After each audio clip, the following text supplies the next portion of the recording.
Hi there, welcome to All Knit If I Want To. I'm Andrea Mowry of Andrea Renee Knits. Oh, that just starting off strong. Okay. Yep, my name is Andrea. I like to knit. And this is a little weekly podcast where I answer some of your questions, hopefully more eloquently than I have just begun. Today I am wearing the framed sweater. This is my brand new sweater for Rhinebeck 2024. I can't even tell you how exciting it is to finally have this one out in the world. So if you don't mind, I'm just gonna chat about it for a little bit. It is knit up in a brand new yarn from Spin Cycle Yarns and the Farmer's Daughter Fibers. Spin Cycle Yarns spins up the yarn, so they take it from fluff and spin it into yarn, but they don't dye it. They leave it undyed, and then they send it over to the Farmer's Daughter Fibers, who works their magic and does these beautiful colors. So you can see the part of the sweater that I'm talking about is this, what looks like probably white in the video. It's a pearly gray. It is one of my favorite colors. I've actually used it in my last like 3 patterns. So you've seen a lot of it. It was in one of my Nebulas and it was in one of my broom sweaters. It is like this silvery pearly gray that I'm just obsessed with. And then also this color right here. Oh my gosh, what color am I wearing up there? It's on the pattern page. But this kind of teal color is also that new yarn. And so that is called Spinster's Daughter Worsted. So if you tried out Spinster's Daughter last year, which is their sport weight collaboration yarn, and you enjoyed it, then you're gonna love this. It knits up super quick because it's worsted weight. Its stitch definition is amazing. It's next to skin comfortable. I love it. Super bouncy. Love it. All right. And then the beautiful fadey fun color work is using Dream State. So I used Shades of Earth, which I don't know if I've used before, maybe a Night Shift. But oh my gosh, I mean, it might be one of my new favorite colorways. I love it. I can't tell if it's sunshine coming in or if we're getting a little cloud. Hold on. Is that any better? Okay. So this is I'm wearing it oversized. You can definitely do it with less ease. I really love the amount of ease I have in it, and I really like the length. So my goal was I wanted to be able to wear it with like trousers. Right now I'm wearing it with leggings, but also over a dress. And I find that if my sweaters are too long over a dress, doesn't work for me. I don't love that style on myself. So I do prefer something a little shorter to wear over a dress. But I also have a short torso. So if you are somebody who's like, no girlfriend, if I try to knit that at that length, it's gonna be too short on me. You can absolutely do an extra repeat of this color work. So you can do just one of these sweet little quilt stars. You could add that, or you could even do a full block, which is like the 2 alternating. I did have testers who added length because I know I am not the only, I know not everyone is shorty on the torso as I am. But, and then it has these cute little puff sleeves, one of my favorite parts. And this is another great place where you can easily modify for your style. So I had, my testers were all over the show with what they preferred as far as sleeve length went. So I really love with the puff sleeve, I like when it ends like right about here. I'm calling it 3/4. Technically, I almost feel like it's a titch longer than 3/4. Kind of landing in between, you know, my elbow and bracelet length. So I don't know. It's pretty solid 3/4. Maybe a bit up there would be 3/4. Anyways, who cares? But I love that I feel like it accentuates the puff sleeve to have it hit there. But if you prefer longer or shorter, it's pretty easy, again, to add 1 to 2 of these little quilt blocks to get it to the length you want. Keep in mind, sleeves generally always grow. So regardless if you are using superwash or non-superwash, I always see some growth in my sleeves, sometimes exponential growth. So it's always a good idea to try it on. You could even do a little steam block to help loosen that yarn up, and just see where it's gonna end so that they don't grow too much if you do decide to add some length, or if you wanna subtract some length. So, one of the other things I wanted to chat about real quick with this sweater is colors. So with this, this sweater is called Framed, and it's called Framed because of the contrasting hem and collar area, neckline, and then the cuffs that frame this traditional kind of quilted colorwork pattern. And so just a quick tip on picking colors. If you're still picking your colors, hopefully you're going to participate in the knit along. I'll talk about that in a minute. But I find that especially if you're nervous about picking colors, I recommend sticking with a neutral to pair with your fun kind of color changing yarn that's going to go in the body. You don't have to use that. You can absolutely do like 2 solid colors. Do whatever you want. But if you are going with a yarn that does shift from color to color, like the Spin Cycle Dream State, it can be really overwhelming in this sweater to try and pick those 3 colors because it is a 3-color sweater. So if you just want to make it easy on yourself, pick a Dream State you love, a neutral to pair with it. That's going to be the body. And then if you look in your fun color changing yarn, pick a color that's in there that you're like, love this, and do that as your pop of color for your hem and neckline. So it's just like a really easy jumping off point to pick colors for this sweater. I do find that I love the high contrast for this motif to really let it shine, because you have this like positive negative thing happening where every other quilt block is the opposite. I find that a little sharper contrast really helps that pop.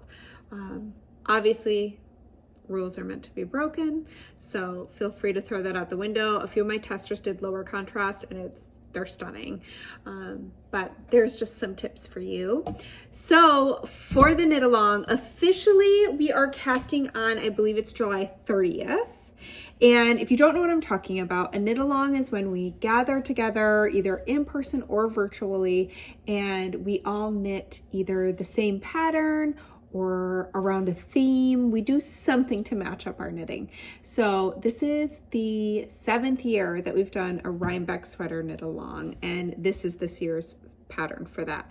So for anyone who wants to join, you're gonna snag this pattern, grab your yarn, and come and join the knit along. And we are going to knit this sweater, just gathering in online spaces such as Ravelry, Facebook, and Instagram, and knitting this pattern at the same time. Where am I going with this? So it's called the Rhinebeck Knit Along because for years and years and years, it's been tradition to show off your fun hand knit sweater that you've worked on in the previous year at New York Sheep and Wool Festival that occurs in Rhinebeck every October. So for the last 7, I have paired up with some of my yarny friends to create a specific pattern that we could all knit together, and then whoever can make it comes to New York Sheep and Wool and we take a big group photo. It's super duper fun, but not everyone can make it to the festival. If you can't make it, it's totally fine. You can absolutely still participate in the knit along. We have tons of people who just do the knit along, and it's really, really fun. It's full of camaraderie, great tips. People are really helpful and generous with information. We do really fun prizes. So those are always fun too. If you can finish your sweater by October 22nd, which is right after Rhinebeck weekend happens, then you get entered into a drawing, and we pull the name from the metaphorical hat. We usually use a random number generator and we pick 3 winners to win some super awesome prizes. So it's just really fun for everyone to get together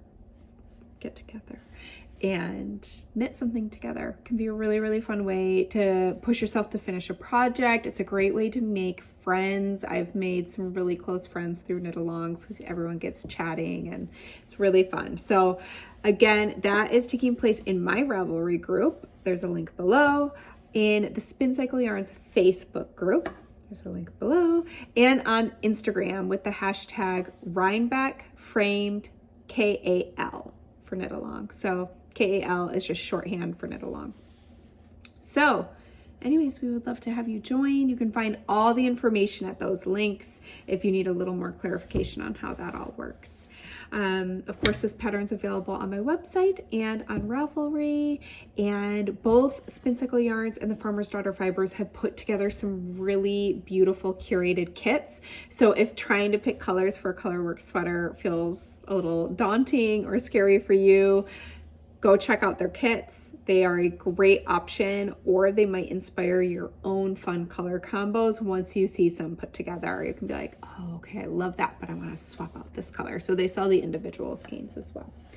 All right, so let's get started with some questions. Question number 1. I'm getting ready. Oh, this is a tricky one right out the gate. I'm getting ready to knit your short sleeve Nebula sweater. I love how contemporary and fresh your patterns are, but I'm a bit senior to be comfortable in a cropped sweater. I would like to make it longer in the front and would like it just a bit longer in the back. How would I calculate decreasing the short rows? Also, since the hem is about 6 inches smaller than the bust, would lengthening the sweater change the overall look and make it tighter around my hips?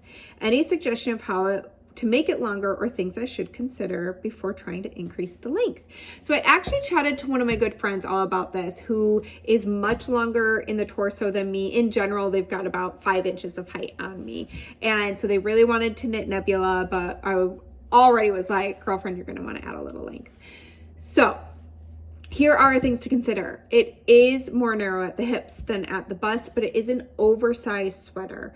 And you will find on there are the finished hip measurements. So just go ahead and check those. Check your hip measurement and just make sure that that feels good. However much ease is the size you were looking at. If it does hit around the fullest part of your hips, that feels good for your body. So you can even hold a measuring tape and kind of pinch it at the finished measurement of the sweater and then put that around your hips and just kind of move it around and see, okay, is that a comfortable amount of openness around my hips for the bottom of this sweater to hit? If it's not, you might want to go up a size and do that size. As far as lengthening the sweater, so there's a few things to consider here. One, you can absolutely, depending on how much length you're adding, if you're only adding an inch or two, I wouldn't do anything to the pattern. I would just knit that extra inch or two at the top of the body before you separate for the sleeve opening. Just go ahead and keep going for an extra inch or two until it's the length you want it to be. Remember to measure the center, because the center of that sweater is going to be the shortest point because of the short row drop hem. So that's what you want to measure to make sure you've added that extra length. Now, it sounded like you were thinking about not having the drop hem be so dropped. So I'm guessing that's what you were saying about, like, how would I calculate decreasing the short rows? So that is a little bit tricky. I mean, it depends on how comfortable you are with modifications. You could adjust how many stitches you are working between every turn. And you could work a few extra so you end up doing less turns. One way to kind of simplify it, and sometimes this is what I'll do if I am just, sometimes my brain is like, doesn't want to compute. And so what I will actually do is use stitch markers, and I will place locking stitch markers everywhere I'm planning to turn. And I'll kind of see what that looks like. And it just really, really helps, because then I can be like, okay, you know, right now I'm planning on doing 8 turns on each side. So that would be like 16 rows, let's say. So I place my 8 stitch markers on each side. And now let's say, okay, let's say that's how many were written in the pattern, but you don't want to do that much because you don't want that much drop difference between your front and back. Well, remove a few. And just keep, the important part is that you do work as far as I tell you to in the pattern. So if you count out those stitches and just place a marker at each one from your directions, keep the furthest two that are in the center, keep those ones in place. And now you can move the other ones wherever you want them. You could even go between like the first turn and the last turn, and you can decide, okay, I'm gonna take out a couple turns, or I'm gonna spread them out, and you can kind of fiddle with them. And that's how I would go about it, because I think it would be the easiest. It'll really help you visualize what you're doing. And just remember, as far as any other math, you know your row gauge. So you can do some simple math to figure out, okay, this is how many rows I need to work to get an inch. And right now I'm supposed to work, let's say 20 rows, and every 5 rows is an inch. Well, if you take out 5 rows from those short rows, now you've just reduced that drop down to 3 inches. Does that make sense? So that's how you can figure out, you can be like, once you've decided kind of where you want to place your short rows, you can see, okay, I'm now going to be doing a total of 12 short rows, 6 going in each direction. So I've reduced the rows by this much. So that's how much distance it's going to shave off in my drop hem. Otherwise, you can leave the short rows as is and just add length. Now, there are those increases, and I have the increases currently spaced in that pattern so that they start within the short rows and they continue up. What you would want to do is determine how much length you're planning to add to your sweater. So again, let's say it's 2 inches. Honestly, you could just add the 2 inches and not even fiddle fart or have to worry about moving where those increases are happening. But if it's fun for you, you could be like, okay, here's going to be my new total length. I have to do this many increases. Let's say it's 5. I have to do 5 increases up what is now going to be 10 inches. So I just need to know that I need to increase every 2 inches. So that part can be pretty simple. So there you go. There are some tips for lengthening your Nebula so that it can be the perfect sweater for you. And I hope that helps. All right, quick sip of water, and then we are going to jump into question number 2.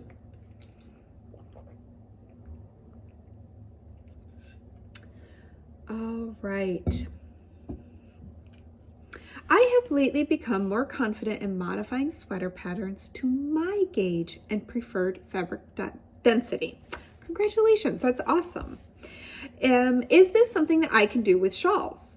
I prefer shawls that are made with lighter weight yarns. However, I sometimes find designs that I would love to make, but they are created out of worsted weight yarns, such as your night shift or hoarfrost shawl. Night shift or hoarfrost shawls, which I love, but the weight of the shawl overwhelms my smaller frame. Is it possible to easily modify a worsted weight shawl in a lighter weight yarn? 100%. If you are already comfortable changing the gauge of a sweater pattern, shawls will be no problem. Now, I will say there are certain things. How do I want to say this? Certain shawl shapes, I think, sometimes work out better at a certain weight yarn. And the shape of both Night Shift and Hoarfrost can kind of fall into that category. I tend to like, there's something about the ratio of width and height to a worsted weight stitch. I know somebody's gonna be like, what? But personally, it's just how I feel. Works out really pleasingly with that asymmetrical shawl shape as compared to when I do it with like a fingering weight yarn. That being said, I am doing that shape right now with fingering weight yarn and it's turning out great. I'm adjusting the shaping a little bit. I'm going into details I don't need to go into. Andrea, wind it back. The good news is loads of people have knit a lighter weight Night Shift shawl. I think I even mentioned it in the pattern. So you can absolutely, like tons of people use dyed in the wool, which is the sport weight version of Spin Cycle yarns, instead of Dream State, which is the worsted weight. So I did mine in worsted weight, but you 100% can do that shawl as a fingering weight or a sport weight. I've even seen people sell kits for it that way. And I am pretty sure I mention it in there. And the great thing about that style of shawl is you can kind of just keep going till it's the size you want it to be. Now, hoarfrost is obviously going to change more because you are going to get to a certain stitch count, and then you're going to move from this knit purl textured pattern into a lace pattern. And so the stitch count there is going to be really important. So if you just do a straight up, I'm going to switch from worsted weight down to more of like a fingering weight, your shawl is obviously going to be significantly smaller, but you could always continue that lace portion for longer. Or if you're comfortable, which you might be, if you are comfortable shifting your gauge around within a sweater pattern, then my guess is you're pretty comfortable with doing some math. Then you could absolutely just look at the pattern repeat, what like repeat of stitches you need to have to move on to the lace section, and you could work your first section till it's as big as you want it to be, as long as it hits those numbers, and then go into the lace section. But yeah, swapping those out, especially since it sounds like you like them not only with a lighter fabric but also maybe a little smaller, I don't think you're going to have any problems. So good luck, and again, good for you. All right, question number 3. My friend is having a milestone birthday coming up, and I'd like to surprise her with a hand knit sweater. I know she likes my traveler hoodie, so I'm considering making that, but I'm not sure how best to choose a size. Not sure I can sneak measurements from her wardrobe. Do you have recommendations on which of your sweater top patterns might be the most forgiving in terms of fit? And before you ask, she's not a shawl or hat wearer. So I think the traveler is actually a pretty good one to go with, because that positive ease gives you a lot of wiggle room. I would say the same for the weekender, and even Nebula, I think could be a good one. So I think any of those. I was curious if she's ever tried on your traveler, because that would be a really good way to gauge, like, kind of watch her as she tries it on, see if she's shifting it around, see if she looks like she feels comfortable in it. So that could be helpful to help you pick a size. But I actually also just had a tip besides those couple of pattern suggestions. So we bought my mom a watch a few years ago, and we had to have her wrist size, which is like a giveaway, right? Why would you ask anyone what their wrist size was? So I texted my whole family and said, hey, everyone, I am gathering some sizing information for my sweaters. And so I want to get like a wide range of people. I want to get your wrist measurements for cuffs. Can everyone send me their measurement? And I think I asked for a couple measurements, so it wasn't a total giveaway. But so that forced my mom to go measure her wrist and get me that measurement. So in regards to your friend, you could always say, oh, I have this friend who, you can use me. You can say, oh, Andrea is, requesting some measurements. She's trying to work something out in her patterns, and I'm going to give her mine. Or would you be okay if I gave her yours too? Even if it's just like a body circumference. But sometimes you can be sneaky like that to get measurements from people. I have done that trick before. So, but best of luck. And that is so awesome to surprise your friend with that. It's going to mean a lot to them. Next question is about picking up stitches. I'm kind of starting to hate picking up stitches for sleeves and collars. Despite trying to pick up 3 out of 4 ladders in stockinette, I feel like I'm always picking up too many or too few and having to pull everything out to do it again. And then the edges are never quite as neat as I'd like them to be. I've watched videos and I think I'm doing it right, but it's just so not fun. Do you have any tips or tricks for picking up stitches to help me enjoy this step of sweater construction a little more? So I have talked about this before, but I wanted to talk about it again because I feel there are certain steps that can feel daunting because they have a high chance of having to be redone, and picking up stitches can be that way for sure. Seaming can be like that when you realize, oh, it's not quite right and you got to pick it back out and adjust it. So I totally understand how you're feeling. So the absolute best tip I can give you is to use locking stitch markers. And you may have heard this one before, but it will take some of the stress out of it for you. I do it almost every time I pick up stitches for sleeves, because I just know, like, let's say I need to pick up 40 on each side of the armhole. I am not going to estimate it well. I'm going to end up picking up a whole bunch down here, and then I'm going to have to spread out the second half. And so I always place at least 3. And so I always place at least 2. So the midway points. But oftentimes I place at least 3 per side. But basically, breaking things down into bite-sized chunks is just always going to make it easier. So let's say you need to pick up 100 stitches for a collar.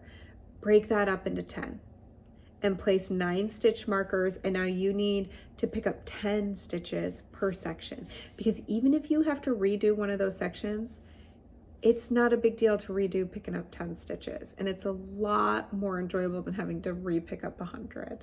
So just place those locking stitch markers so you know, okay, in this little section here, I need to space out this many stitches, and it will make it easier. So 3 out of 4. So here, I'll also give you a tip for a ratio when you are picking up stitches for like a button band. So if your fabric is just like this and you are picking up stitches this away, and that's when you can see the ladder, a really great ratio to start with is 5 out of 7. So you're going to pick up, so in 3 gaps, you pick up 2 stitches, and then you leave 1 empty. And then in the next 4 gaps, you're going to pick up 3 stitches. So it's 2 out of 3, 3 out of 4, 2 out of 3, 3 out of 4. And one of the things I love about this is you'll see them in these little groupings of 2, 3, 2, 3, 2, 3. And then it's really easy to count your stitches because you can be like 5, 10, 50, 20. So it's the little things here, folks. But that ratio really helped me. I feel like when I follow that, it almost always works out. And here's another thing.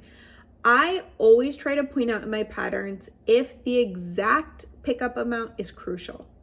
Does it have to be exactly 104 stitches? Or does it just need to be an even number that is close to that?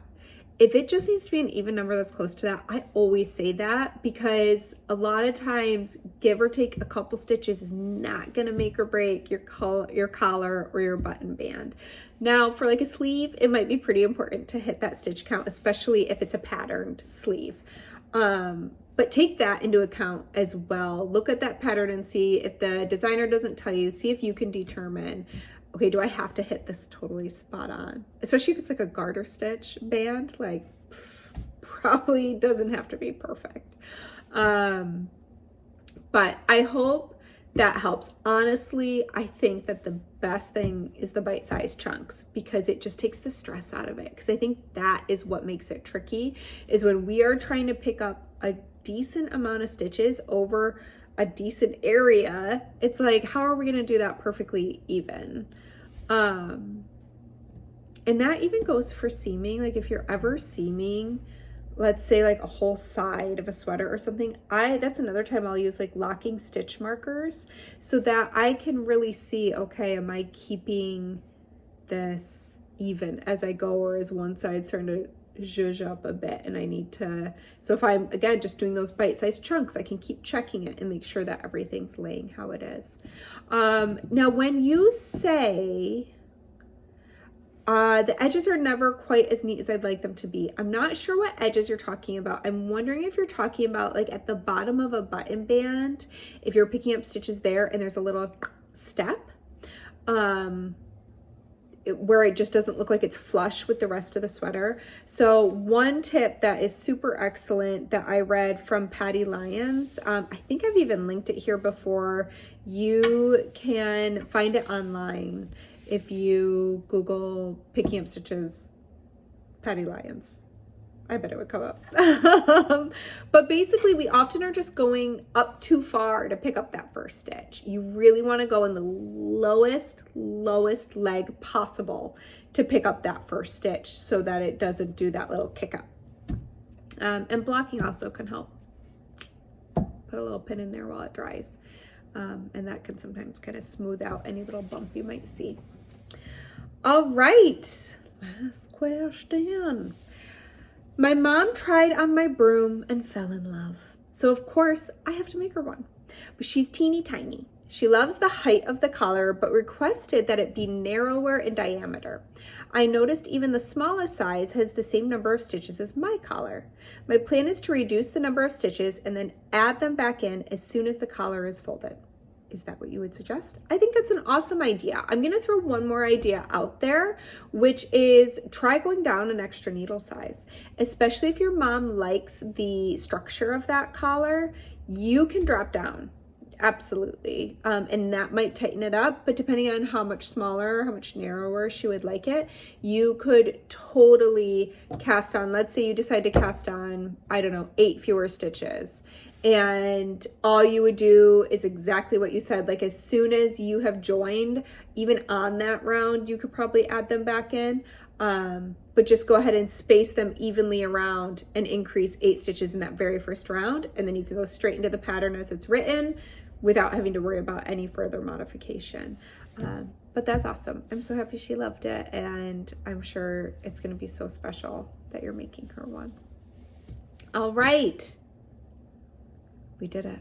5 questions answered. Rhinebeck sweater out there. Rhinebeck knit along starting soon. You can already head to the Ravelry forum, by the way. We're already chatting over there. I always like to open it up so anybody who's using stash yarn or already got their yarn quick, whatever it is, can always jump in and get started. We just give an actual start date so people also feel like if they like that structure, it's there for them, and they know that they aren't behind by not getting in there the day the pattern's released. We always try to release in July, so we have a solid like 3 months, I think it is, to knit the sweater. August, September, October, yeah, it's about 3 months. So anyways, we would love to have you join. Thank you so much for spending some time with me today, and I hope to see you back here next week. Bye.